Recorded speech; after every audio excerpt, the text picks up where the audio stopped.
Hi friends, അസ്സാം വലൈക്കും. നമ്മുടെ ഡെയിലി ലൈഫിൽ വാസ്ലിൻ വെച്ചിട്ടുള്ള കുറച്ച് നല്ല ഉപയോഗങ്ങളാണ് ഇന്നത്തെ വീഡിയോയിൽ ഉൾപ്പെടുത്തിയിരിക്കുന്നത്. എല്ലാവരും സ്കിപ്പ് ചെയ്യാതെ കാണണം. എല്ലാവരുടെ വീട്ടിലും വാസ്ലിൻ ഉണ്ടാവും, പക്ഷേ ആരും ഉപയോഗിക്കാറുണ്ടാവില്ല അല്ലേ? ഇന്നത്തെ വീഡിയോ നിങ്ങളൊന്ന് കണ്ടു നോക്കൂ, എല്ലാവർക്കും ഉപകാരപ്പെടും. ആദ്യമായിട്ട് നമ്മുടെ ചുണ്ടിലൊക്കെ വിരിച്ചൽ, അതുപോലെ എ സിക്കകത്ത് കൂടുതൽ സമയം ഇരിക്കുന്നവർക്കൊക്കെ ഒരു വിരിച്ചിലൊക്കെ ഉണ്ടാകും. അതൊക്കെ മാറിക്കിട്ടുന്നതിനായിട്ട് വാസ്ലിൻ ഡെയിലി ചുണ്ടിലൊന്ന് തൂത്ത് കൊടുത്താൽ മതിയാകും. അതുപോലെ തന്നെ നമുക്ക് ജലദോഷമൊക്കെ പിടിച്ചു കഴിഞ്ഞാൽ നമ്മുടെ മൂക്കിൻ്റെ സൈഡൊക്കെ നന്നായിട്ട് പൊട്ടുമല്ലേ? ആ സമയത്തും ഈ വാസ്ലിൻ ഒന്ന് മൂക്കിൻ്റെ സൈഡിൽ തൂത്ത് കൊടുത്താൽ ആ പൊട്ടലൊക്കെ മാറി നമുക്ക് വേദനയും മാറിക്കിട്ടും. അതുപോലെ തന്നെ നമ്മുടെ കൈയുടെ കാലിൻ്റെ മുട്ടൊക്കെ ബ്ലാക്ക് കളർ വീഴുന്ന സമയത്ത് വാസ്ലിൻ ഒന്ന് എല്ലാ ദിവസവും അപ്ലൈ ചെയ്ത് കൊടുത്തു കഴിഞ്ഞാൽ ആ ബ്ലാക്ക് കളറൊക്കെ മാറിക്കിട്ടും. അതുപോലെ തന്നെ നമ്മുടെ കാലിൻ്റെ വിരിച്ചലൊക്കെ എല്ലാ ദിവസവും രാത്രി ഒന്ന് ഈ വാസ്ലിൻ തൂത്താൽ വിരിച്ചിലൊക്കെ നന്നായിട്ട് മാറും. അതുപോലെ തന്നെ നമ്മുടെ വീട്ടിലെ കിടപ്പ് രോഗികളൊക്കെ ഉണ്ടാവില്ലേ, അവർക്ക് പുറം പൊട്ടാതിരിക്കാൻ വേണ്ടിയിട്ട് വാസ്ലിൻ തുടച്ച് കഴിഞ്ഞിട്ട് വാസ്ലിൻ ഒന്ന് തടവി കൊടുത്താൽ മാത്രം മതിയാകും. അതുപോലെ തന്നെ നമ്മുടെ വീട്ടിലെ കണ്ണാടി മങ്ങൽ വീഴുന്ന സമയത്ത്, അല്ലെങ്കിൽ നമ്മുടെ വീടിൻ്റെ ജനൽ, നമ്മുടെ അലമാരിയുടെ ഗ്ലാസ്, ഇതൊക്കെ മങ്ങൽ വീഴുന്ന സമയത്ത് 2-3 ഡോട്ട് എടുത്ത് വാസ്ലിൻ ഒന്ന് തൊട്ട് കൊടുത്തിട്ട് നന്നായിട്ട് തൂത്ത് കൊടുത്താൽ മതി. നമ്മുടെ ഗ്ലാസ്സൊക്കെ നന്നായിട്ട് വെട്ടിത്തിളങ്ങും. കണ്ടോ, നന്നായിട്ട് ഞാനൊരു 2-3 തുള്ളി തൂത്ത് കൊടുത്തിട്ടേ ഉള്ളൂ, നന്നായിട്ട് വെട്ടിത്തിളങ്ങുന്നത്. പിന്നെ നമ്മുടെ വീട്ടിലെ കുട്ടികളുടെ സ്ട്രാഫിൻ്റെ വാച്ചൊക്കെ മങ്ങളിൽ വീണ് കഴിഞ്ഞാൽ അവർക്ക് കെട്ടാനൊക്കെ ഭയങ്കര മടിയായിരിക്കും. ഇനി അതൊന്നും വേണ്ട, ഈ വാസലിനൊന്ന് തൊട്ടിട്ട് നന്നായിട്ടൊന്ന് തൂത്ത് കൊടുത്തു കഴിഞ്ഞാൽ അവരുടെ വാച്ചൊക്കെ നല്ല വെട്ടിത്തിളങ്ങും, നല്ല ഗ്ലേസിങ്ങും ഉണ്ടാവും. അതുപോലെ തന്നെ നമ്മുടെ ലെതറിൻ്റെ പേഴ്സ്, ബാഗുകളൊക്കെ ഈ വാസലിൻ തൊട്ടിട്ടൊന്ന് തൂത്ത് കൊടുത്തു കഴിഞ്ഞാൽ, കുറച്ച് പഴകി കഴിയുമ്പോൾ വാസലിൻ തൊട്ടൊന്ന് തൂത്ത് കഴിഞ്ഞാൽ നല്ല ഗ്ലേസിങ് കിട്ടും. അതുപോലെ തന്നെ നമ്മുടെ കയ്യിൽ ടൈറ്റായി കിടക്കുന്ന മോതിരങ്ങളൊക്കെ ഉണ്ടാവുമല്ലോ, ആ മോതിരമൊക്കെ നമുക്ക് വാസലിൻ തൂത്തിട്ട് ഈസി ആയിട്ട് ഊരിയെടുക്കാം. കണ്ടോ, എൻ്റെ കൈവിരലിൽ ടൈറ്റായി കിടക്കുന്ന മോതിരമാണ്, പക്ഷെ ഒന്ന് വാസലിൻ തടവി കൊടുത്തിട്ട് ഊരിയെടുക്കുമ്പോഴേക്കും അത് ഈസി ആയിട്ട് ഊരി വരുന്നുണ്ട്. അതുപോലെ തന്നെ നമുക്ക് നമ്മുടെ കൈ കിടക്കുന്ന വളയും നല്ല സിമ്പിളായിട്ട് തന്നെ ഊരിയെടുക്കാം. അതിനെ നമ്മുടെ കയ്യിലൊന്ന് ജസ്റ്റ് ഒന്ന് വാസലിൻ തൂത്ത് കൊടുത്തതിന് ശേഷം നമുക്ക് എത്ര ടൈറ്റായി കിടക്കുന്ന വളയും ഊരിയെടുക്കാം. മുറിക്കേണ്ട ഒന്നും ആവശ്യം വരില്ല. ചിലരൊക്കെ കടയിൽ പോയി മുറിച്ചാണ് എടുക്കാറ്. ഉണ്ടോ, ഊരിയെടുക്കാനും പറ്റുന്നുണ്ട്, ഈസി ആയിട്ട് തന്നെ നമുക്ക് വള ഇടാനും പറ്റുന്നുണ്ട്. നിങ്ങൾക്ക് വീഡിയോ ഇഷ്ടപ്പെട്ടാൽ ലൈക്കും കമൻറ്റും ചെയ്യണേ.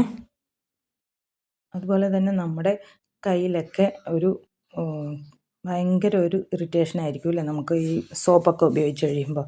അതിന് നമ്മുടെ രാത്രി കിടക്കാൻ സമയത്തൊക്കെ നമ്മുടെ കയ്യിലൊന്ന് ജസ്റ്റ് ഒന്ന് വാസലിൻ തൂത്തിട്ട് കിടന്നു കഴിഞ്ഞാൽ നമ്മുടെ കൈ നല്ല മൃദുത്വം കിട്ടും. പിന്നെ നമ്മൾ സ്പ്രേ ഒക്കെ അടിക്കുന്ന സമയത്ത് അതിൻ്റെ സ്മെല്ല് നീണ്ടു നിൽക്കാൻ വേണ്ടിയിട്ട് ഒന്ന് വാസലിൻ തൂത്തിട്ട് സ്പ്രേ അടിച്ചു കഴിഞ്ഞാൽ നല്ല സ്മെല്ല് കുറേ സമയത്തേക്കുണ്ടാവും. അതുപോലെ തന്നെ നമ്മുടെ വീടിൻ്റെ വിജാഗിരിയൊക്കെ ചില സമയത്ത് അടയ്ക്കാനും തുറക്കാനൊക്കെ ഭയങ്കര ബുദ്ധിമുട്ടും സൗണ്ടൊക്കെ ആയിരിക്കും അല്ലേ? അത് സമയത്ത് നമുക്ക് കുറച്ച് വാസലിൻ എടുത്ത് അതിൻ്റെ സൈഡിലൊക്കെ ഒന്ന് തൂത്ത് കൊടുത്തു കഴിഞ്ഞാൽ നമുക്ക് സ്മൂത്തായിട്ട് അടയ്ക്കാനും തുറക്കാനും പറ്റും, ഒരു ബുദ്ധിമുട്ടും ഉണ്ടാവില്ല. എല്ലാവരും എൻ്റെ വീഡിയോ കണ്ട് മാത്രം പോകുന്നതാ, എല്ലാവരും ഒന്ന് സബ്സ്ക്രൈബ് ചെയ്ത് ഒന്ന് സപ്പോർട്ട് ചെയ്യണം. എങ്കിലല്ലേ എനിക്ക് പുതിയ പുതിയ ടിപ്സൊക്കെ ആയിട്ട് നിങ്ങളുടെ മുമ്പിലേക്ക് വരാൻ പറ്റൂ. എല്ലാവരും സബ്സ്ക്രൈബ് ചെയ്ത് സപ്പോർട്ട് ചെയ്യണം, ആരും ഒരു മടി കാണിക്കരുത് കേട്ടോ. പിന്നെ അതുപോലെ തന്നെ നമ്മുടെ വീടിൻ്റെ പൂട്ട്, ഡോറിലുള്ള പൂട്ട്, അലമാരയുടെ പൂട്ട്, അതിൻ്റെയൊക്കെ തുമ്പത്ത് ചിലപ്പോൾ ചെറിയ തുരുമ്പൊക്കെ എടുക്കാൻ സാധ്യതയുണ്ട്, താക്കോലിൻ്റെ തുമ്പത്തൊക്കെ. അപ്പോൾ നമുക്ക് അടയ്ക്കാനും തുറക്കാനൊക്കെ ബുദ്ധിമുട്ടായിരിക്കും. അതിന് ചെറുതായിട്ടൊന്ന് അതിൻ്റെ തുമ്പിൽ വാസലിൻ തൂത്ത് കൊടുത്തിട്ട് നമുക്ക് ഈസി ആയിട്ട് തന്നെ അടയ്ക്കാനും തുറക്കാനൊക്കെ പറ്റും. ആ തുരുമ്പൊക്കെ അങ്ങ് മാറിക്കിട്ടുകയും ചെയ്യും. നമുക്ക് അതിനൊരു ബുദ്ധിമുട്ടും അനുഭവപ്പെടില്ല. കണ്ടില്ലേ, ഈസി ആയിട്ട് തന്നെ പൂട്ടാനും തുറക്കാനും പറ്റുന്നതാണ്. അതുപോലെ തന്നെ നമ്മുടെ ഐ ഷാഡോ ഒക്കെ ഇടുന്ന ആളുകൾക്ക് അത് ഒന്ന് സ്ക്രബ് ചെയ്യാനായിട്ട് വാസലിൻ തൂത്തിട്ടൊന്ന് സ്ക്രബ് ചെയ്ത് കഴിഞ്ഞാൽ ഈസി ആയിട്ടത് തുടച്ച് മാറ്റി കളയാൻ പറ്റും. പിന്നെ നമ്മുടെ കുട്ടികളുടെ മുടിയുടെ തുമ്പത്തൊക്കെ ഈ ചടയൊക്കെ ഉണ്ടാവും, അപ്പോൾ കുട്ടികൾക്ക് ഈരുമ്പോൾ നന്നായിട്ട് വേദന എടുക്കും. അങ്ങനെ വേദന എടുക്കാതിരിക്കാൻ വേണ്ടി നമ്മുടെ ചീപ്പിൻ്റെ സൈഡിൽ ചെറുതായിട്ടൊന്ന് വാസലിൻ തൂത്ത് കൊടുത്തിട്ട് ഈരി കൊടുത്തു കഴിഞ്ഞാൽ കുട്ടികൾക്ക് ഒട്ടും തന്നെ വേദന എടുക്കുകയില്ല. മുടി നല്ല സ്മൂത്തായിട്ട് കിടക്കുകയും ചെയ്യും. നല്ല ഈസി ആയിട്ട് ഈരിയെടുക്കാൻ പറ്റും. മുടിക്ക് നല്ല ഷൈനിങ്ങും കിട്ടും. പിന്നെ നമ്മുടെ മുടിയുടെ തുമ്പൊക്കെ സ്പ്ലിറ്റായി പോകാതിരിക്കാൻ വേണ്ടിയിട്ട് ചില സമയത്ത് മുടിയുടെ തുമ്പൊക്കെ സ്പ്ലിറ്റായിട്ടിരിക്കും. അങ്ങനെയൊക്കെ സംഭവിക്കാതിരിക്കാൻ ഈ വാസലിൻ എടുത്ത് ചെറുതായിട്ടൊന്ന് തൂത്തിട്ട് തടവി കൊടുത്താൽ മതിയാകും. പിന്നെ നമ്മുടെ മുടി പാറി പറന്ന് കിടക്കുന്ന സമയത്തൊക്കെ വാസലിൻ ഒന്ന് തൂത്ത് കൊടുത്താൽ നല്ല സോഫ്റ്റായി കിട്ടും. മുടി നല്ല സോഫ്റ്റായിട്ട് തന്നെ ഇരിക്കും. അതുപോലെ തന്നെ നമ്മുടെ കാറിൻ്റെ സ്റ്റിയറിങ്ങിനൊക്കെ തിളക്കമൊക്കെ നഷ്ടപ്പെട്ട് കഴിഞ്ഞാൽ വാസലിൻ എടുത്ത് ഒരു ചെറിയൊരു കോട്ടനോ തുണിയോ വെച്ച് ഒന്ന് തൂത്ത് കൊടുത്തു കഴിഞ്ഞാൽ സ്റ്റിയറിങ്ങിന് നല്ല ഗ്ലേസിങ് ഉണ്ടാകും. അതുപോലെ തന്നെ നമ്മുടെ ലെതർ ഷൂസ്, കുട്ടികളുടെ സ്കൂൾ ഷൂസൊക്കെ ചെറിയ മങ്ങൽ വീണ് കഴിയുമ്പോഴേക്കും നമ്മൾ പോളിഷ് ചെയ്യാറുണ്ടല്ലേ.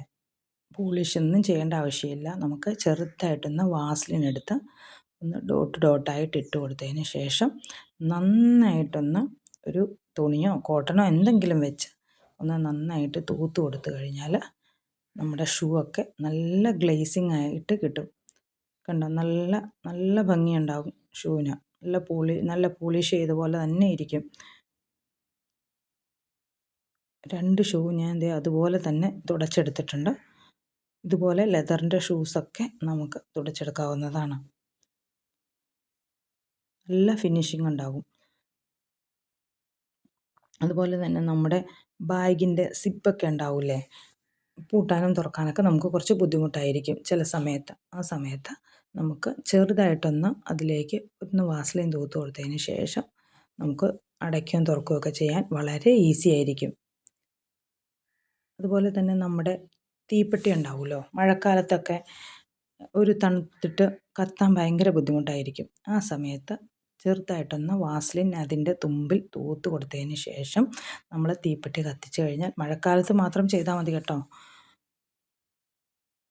തൂത്ത് കൊടുത്തു കഴിഞ്ഞാൽ നന്നായിട്ട് ഈസി ആയിട്ട് തീ കത്തും. അതുപോലെ തന്നെ നമ്മുടെ കമ്മലിടാതെ കുറച്ച് ദിവസം ഇരുന്ന് കഴിഞ്ഞാൽ തുള അടഞ്ഞു പോകും. അല്ലെങ്കിൽ ചെറിയ കമ്മലാണ് കുട്ടികളുടെ കാതിൽ കിടക്കുന്നതെങ്കിൽ നമുക്ക് ഒരു വലിയ കമ്മലിടണമെങ്കിൽ ഭയങ്കര വേദനയായിരിക്കും. ആ സമയത്ത് ആ തുളയുടെ ചുറ്റും ഒന്ന് ഇച്ചിരി വാസലിൻ തൂത്ത് കൊടുത്തിട്ട് കമ്മലിട്ട് കഴിഞ്ഞാൽ ഈസി ആയിട്ട് നമുക്ക് കമ്മലിടാൻ പറ്റും. വേദനയൊന്നും എടുക്കില്ല. അതുപോലെ തന്നെ നമ്മുടെ ഈ ഗ്യാസ് അടുപ്പിൻ്റെ സ്റ്റാൻഡ് ചില സ്ഥലങ്ങളൊക്കെ തുമ്പൊക്കെ വെളുത്തിരിക്കും, തുരുമ്പൊക്കെ എടുക്കാൻ തുടങ്ങും കുറച്ച് ദിവസം കഴിയുമ്പോൾ. ആ സമയത്ത് നമുക്ക് ചെറുതായിട്ടൊന്ന് വാസലിൻ തൊട്ടിട്ട് ഒന്ന് തൂത്ത് കൊടുത്തു കഴിഞ്ഞാൽ, എല്ലായിടത്തും ഒന്ന് വാസലിൻ തൊട്ട് നന്നായിട്ടൊന്ന് തുടച്ച് കൊടുത്തു കഴിഞ്ഞാൽ നമ്മുടെ ആ സ്റ്റാൻഡ് നല്ല ഭംഗിയായിട്ട് തന്നെ ഇരിക്കും. ആ തുരുമ്പൊന്നും എടുക്കില്ല. തുരുമ്പെടുത്ത ഭാഗമൊക്കെ നല്ല ക്ലിയർ ആയിട്ടിരിക്കും. ഇടയ്ക്കിടയ്ക്ക് ഇങ്ങനെയൊന്ന് ചെയ്ത് കൊടുക്കണം. ഇത് പെട്ടെന്ന് അല്ലെങ്കിൽ ആ തുരുമ്പെടുത്തിട്ട് നമ്മുടെ പാത്രമൊക്കെ ഉള്ളോട്ട് വീണു പോകാൻ ചാൻസ് ഉണ്ട്. പിന്നെ അതുപോലെ തന്നെ നമ്മുടെ ഗ്യാസ് സ്റ്റൗവ് ഒരു ഗ്ലേസിങ് ഒക്കെ നഷ്ടപ്പെടുന്ന സമയത്ത് നമുക്ക് ചെറുതായിട്ടൊന്ന് വാസലിൻ തൊട്ടിട്ട് കുറച്ച് തൊട്ട് കൊടുത്താൽ മതി. അതിനുശേഷം നമുക്ക് നന്നായിട്ടൊന്ന് തുടച്ച് കൊടുത്തു കഴിഞ്ഞാൽ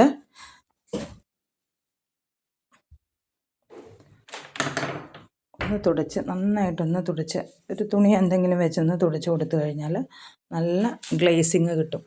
ഗ്യാസ് അടുപ്പിന് നല്ല പുതുപുത്തൻ പോലെ തന്നെ ഇരിക്കും നമ്മുടെ ഗ്യാസ് അടുപ്പ് എപ്പോഴും. അതുപോലെ തന്നെ നമ്മുടെ ഈ ഗ്യാസ് അടുപ്പിൻ്റെ നോബൊക്കെ ഭയങ്കര ടൈറ്റ് ആയിരിക്കുമല്ലേ ചില സമയത്ത്. അതിനായിട്ട് നമ്മൾ ആ ഗ്യാസ് അടുപ്പിൻ്റെ നോബിലും അതിൻ്റെ ഫ്രണ്ട് ഒക്കെ ആ ഗ്ലേസിങ് ഒക്കെ തിരിച്ച് കിട്ടുന്നതിന് വേണ്ടിയിട്ട് ഒന്ന് തൂത്ത് കൊടുത്തിട്ട് നന്നായിട്ടൊന്ന് തുടച്ച് കൊടുക്കണം. ആ നോബിൻ്റെ ഫ്രണ്ടൊക്കെ നന്നായിട്ടൊന്ന് ക്ലിയർ ചെയ്ത് വിട്ട് കഴിഞ്ഞാൽ നമുക്ക് ആ നോബിൻ്റെ ടൈറ്റും മാറി കിട്ടും, നല്ല ഗ്ലേസിങ്ങും കിട്ടും. ഗ്യാസ് അടുപ്പൊക്കെ പുതിയതുപോലെ തന്നെ വെട്ടിത്തിളങ്ങുകയും ചെയ്യും.